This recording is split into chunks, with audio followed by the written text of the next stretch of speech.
Willkommen zu Teil 3 der Tutorial-Serie von PipeDoc. In diesem Video zeigen wir euch den Ablauf, wenn ihr einen neuen Auftrag erhalten habt, und wir erstellen unsere Beispielbaustelle sowie unseren ersten Sanierungsabschnitt. Wenn wir einen neuen Auftrag erhalten, kann es sein, dass sich die Nummern im Leistungsverzeichnis geändert haben.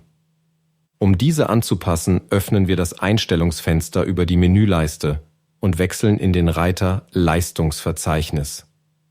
Hier können wir alle unsere Standardleistungen anpassen. Um dies zu tun, drücken wir auf das Stiftsymbol der Leistungen, die wir anpassen möchten, und aktualisieren die LV-Nummer. Zudem können wir die festgelegte Abrechnungseinheit festlegen. Anschließend speichern wir die Änderungen. Dies machen wir nun für alle Standardeinträge im Verzeichnis.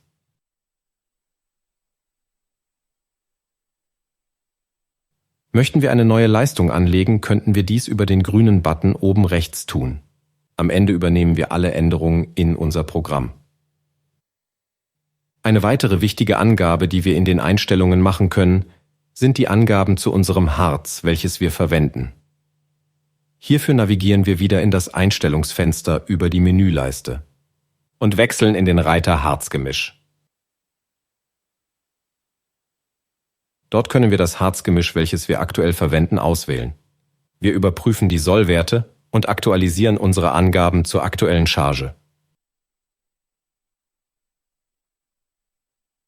Anschließend speichern wir wieder. Nun können wir die erste Baustelle anlegen. Hierfür klicken wir auf Hinzufügen. Wir tragen alle relevanten Angaben ein und erstellen die Baustelle. Es öffnet sich die Baustellenübersicht. Falls wir etwas an den Rahmendaten ändern wollen, können wir dies im oberen Bereich über die 3 Punkte tun.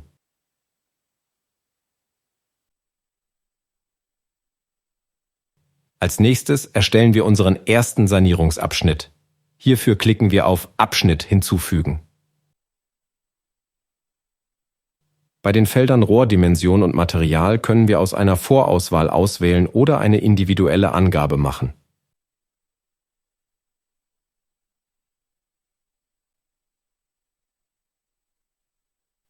Um die Richtung des Wasserflusses zu ändern, können wir auf den kleinen Pfeil drücken. Der Abschnitt wird automatisch geöffnet. Auf der linken Seite sehen wir die Rahmendaten. Über den Bearbeiten-Button können wir hier Änderungen vornehmen.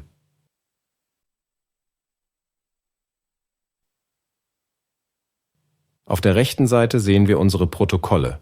Diese sind in Sanierung, Schaden und Messen unterteilt. Zudem gibt es die Kategorie Daueraufnahmen. Das war es mit diesem Video.